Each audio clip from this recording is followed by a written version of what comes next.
Every week, as part of my Sunday reset, I make a schedule for the upcoming 7 days.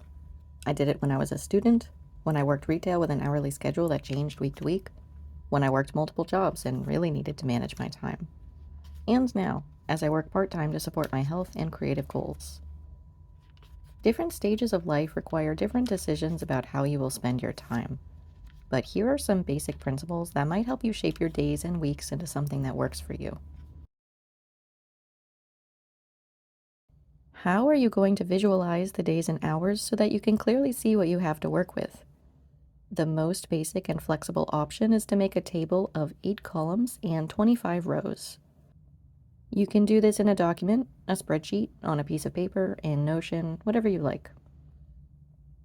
Leaving the top box blank, label the first column in hour intervals from midnight to midnight, then put the days of the week along the top row. If you have space and want to track by half-hour intervals, you can also try a table with 8 columns and 49 rows, or you can customize your own hourly range. I do have some pre-made templates available, totally for free, very basic though. I whipped them up in Google Docs and uploaded a PDF online, so the link is in the description. After you choose your format, you'll want to make several copies of your blank template. I want you to fill in your typical daily and weekly schedule, or as close to it as you can. If your schedule is very irregular, just do your best. Try to represent a typical week in your life, even if it isn't representative of every day.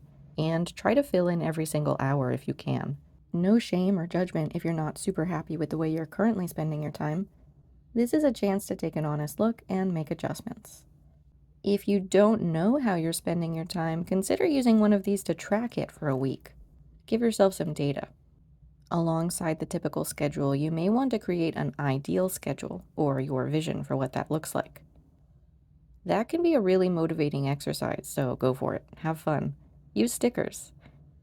But don't be surprised if some of your ideas about that perfect schedule turn out to be a little bit flawed. We're going to talk later about realistic expectations and things that you might want to consider.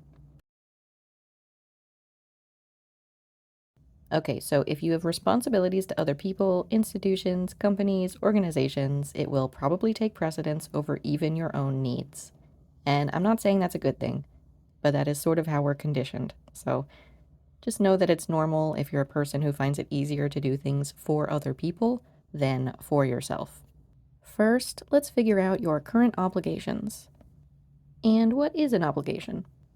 Anything where you are expected to show up. This is a great time to take out a notepad and do some brainstorming.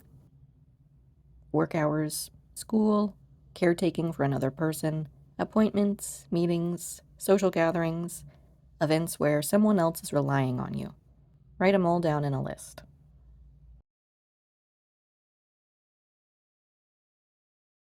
If you're showing up for something or someone, that probably means that there's also an expectation that you shower, get ready, leave the house, travel somewhere. There will be some work required just to make sure that you make it to your obligation on time. So you'll want to account for getting ready or commuting routines as well.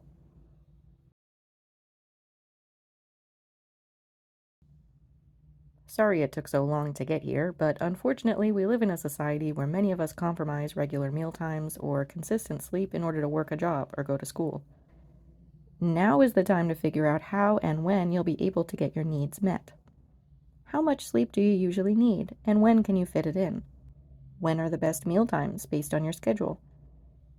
When will you do hygiene or self-care routines? If you're preparing your own food, when are you grocery shopping or meal planning or doing the actual cooking? Are you exercising? Are you going for walks? Getting enough sunlight? Meditating? Writing in a journal? Do you have a morning routine? A bedtime routine? I'm not saying you need one, but it's something to take into account. All of these things fill time on a schedule. There's one more thing you have a responsibility for, and that's your space. What are your cleaning routines? How are you taking care of your household spirits?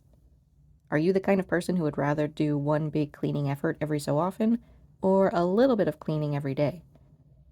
Do you know how much space you actually have to tend? Have you taken an honest look at everything in your possession? Clothes need to be washed, Shelves need to be dusted. Tools need to be maintained. If you have a garden or a fridge, this is your time to tend to those things as well. You might want to make another list. How much time do you think you need to accomplish these chores? Keep in mind that you will get better and faster and more skilled at them the longer that you practice them. A routine that may take you a very long time now will not take you a very long time forever.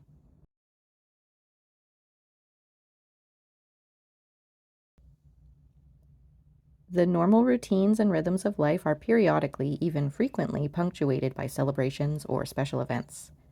I keep a calendar that I call my Wheel of the Year, which reminds me of special dates like birthdays and anniversaries, but also tracks special events, community festivals, seasonal activities, and so on. I used to feel blindsided whenever holidays arrived. Like, wow, already? Didn't we just do this last year? But now that I'm older, I'm much better able to anticipate them, prepare for them, and even look forward to them. I think it's important to give yourself little things to look forward to. That's one reason why I also track upcoming K-pop music releases in my calendar. Looking at what's left, you might feel that there is little time to work with, or maybe you're surprised by how much is left over. If you are looking at your schedule now with panic and stress, then that is a sign that something maybe needs to change. Maybe you have too much on your plate. I like to think of all this remaining time as an opportunity to choose whatever I want. Sometimes if I'm looking forward to doing something in particular, I'll mentally schedule it into those time blocks. But I also really relish the feeling of having unscheduled free time, so I preserve as much of it as I can. That being said, I also like having a prompt in case I don't have any idea for how I want to spend my free time, so I keep lists of projects, hobbies, and many other reminders of my interests, so I don't literally forget they exist. Update your list so you have a prompt ready anytime you need to make a schedule for yourself. If you work certain jobs, your hours might change from week to week, or there might be infrequent events like appointments or holidays to factor in. So if you keep a master list of all the things to consider when you put together the building blocks of your schedule, nothing will fall through the cracks. And if something does fall through the cracks, that just means it wasn't on your list yet. You can always keep adjusting the list as you develop your schedule over time. Now, you might be saying, but Joy, I don't have an external schedule to provide structure to my days. Maybe I don't work, or I'm unemployed. Maybe I'm in a life transition. Maybe I'm on summer break. And to that I say, please stay tuned for the next episode because I'm going to talk to you specifically in part 2. But for everyone else on the screen, there is a list of things you may want to consider when you are putting together your own schedule. Feel free to use this as a guide to make your own reference list. And if you made it to the end, here is a bunny to reward you. Good luck with your scheduling goals and happy planning, everybody.